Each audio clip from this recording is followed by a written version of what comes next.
I will now go into what would the child learn. What is the child learning first?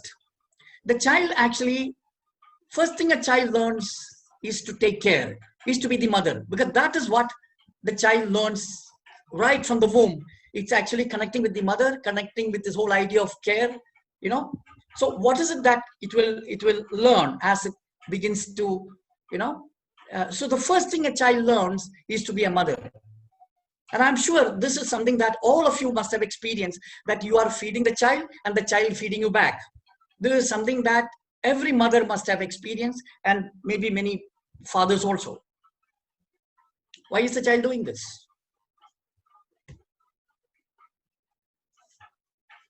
And why is every child doing this?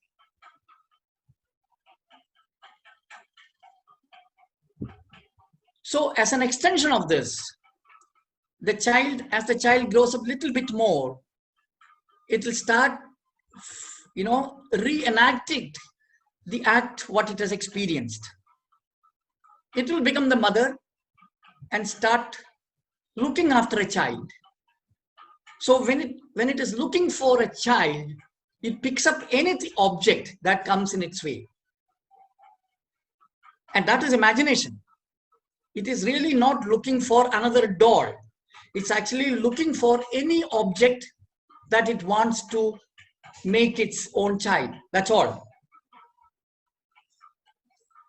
So in the sense, there is no permanence of any object as a toy. Any object can become anything for that matter. So this is the main thing that we need to understand, that child is actually a process-oriented person. Child is not a product-oriented person. What we are product-oriented. We have one toy for doing one thing. That's not the way child looks at it. And actually, of course, we will go a little bit more deeper into what is the connection between the object the child takes and the connection with the object which it is assuming that to be, you know. So just recapping, that learning to take care is the first thing that the child imbibes. What it learns is that, you know. And just to, you know, make one more statement, children learn life by living, experiencing, engaging, exploring. Life is a process. So is learning. This is important because for our whole educational paradigm, there has been no process at all in terms of understanding anything. We have been given ready-made knowledge, of which they have taught us how to analyze it. We have never been in the process of creating the knowledge, which is, you know, so this is what it is important to understand. What is process actually? So we could also say toy as a process, you know, playfulness instead of play, and toy as a process instead of a product. So once again, learning is the basis of life. Learning is the natural mechanism to sustain life. And we are internally designed by nature for this in order to live. And for some reason, modern education has completely forgotten all this. And without paying attention to this, it has just turned us against life itself. So one thing that I want to say is that there are two types of play. One is internally motivated play, and the other one is externally motivated play. Internally motivated play is for the development of its own internal system. So in this case, it is not, see, for example, when a child is swirling around, it's an internally motivated play. And there are many other activities children do, not because it is seeing something outside and then it is doing, but because there is an internal, you know, activation that makes it respond in a certain way, you know, do certain things in a certain way. And so this is a very, very important kind of, you know, distinction that one should make, that why, for example, they also sometimes just close their eyes and start walking and then start guessing where have they reached. You know, it's not necessary that they have seen someone doing it, just that their own way of bettering and sensitizing themselves. And externally motivated play is that it is the various objects that are inviting children to do various things with it. For example, when a child is sitting on a sofa, the child will start bouncing. But when it is sitting on a when it is sitting on a wooden chair, it's not going to do that. But if it is sitting on a place where that is very smooth, it starts sliding. So every object around offers something to the child, which is what it is trying to explore actually. So here, actually, the situation is turned into a toy. So the sofa has, for the time being, has been used as a toy to play with. So it's a very situational kind of thing. For example, when a child is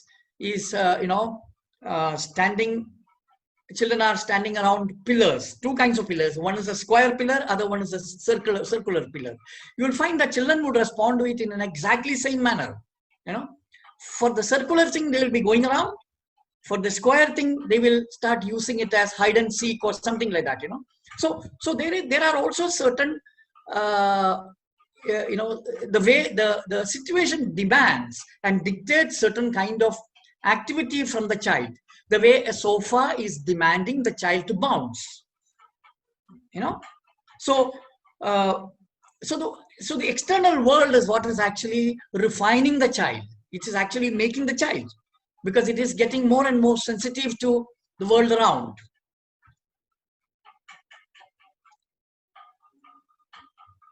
So the child learns the world and the world forms the child. Where does the child get its idea of softness or bounciness or slippery? So all this idea of the world is the world that is giving the child. So in that sense, it is a world that is forming the child. Or another example that we can take is, when we talk about,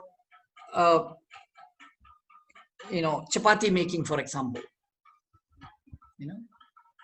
So one would ask, quite often one will get the answer that who taught you how to make chapati? The normal answer would be the mother or somebody like that, or I learned my own, or I observed and learned. So this would be the kind of normal responses that you get. But actually, if you look very closely, if you actually relook at this whole statement, we could say that it is the atta that has taught us.